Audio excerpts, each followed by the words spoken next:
Hello everyone, Telangana హిస్టరీలో భాగంగా inscriptions చాలా ఇంపార్టెంట్ కదా శాసనాలు.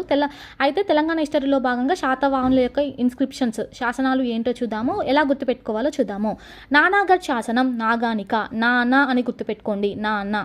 నాసిక్ శాసనం గౌతమి బాలశ్రీ అనమాట.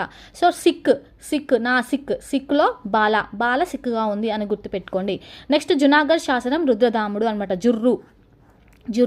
జునాగఢ్ శాసనం రుద్రదాముడు అంటే ఇది సంస్కృతంలో ఉందన్నమాట ఈ జునాగఢ్ శాసనం అనేది.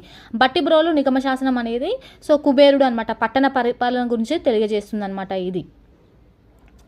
ఓకేనా. ఇది నెక్స్ట్ వచ్చేసి ఉన్నాగర్ శాసనం వచ్చేసి కొందరు వ్యాపారులు వేయించారు. మేకధోని శాసనం 3వ పులోమావి. అతిగుంప శాసనం కారవేలుడు. ఎర్రగుడి రాజుల మందగిరి మస్కి ఇవన్నీ శాసనాలు అశోకుడు వేయించాడనమాట. కన్నేరి శాసనం కృష్ణుడు ఇలా గుర్తుపెట్టుకోండి. నెక్స్ట్ అతిగుంప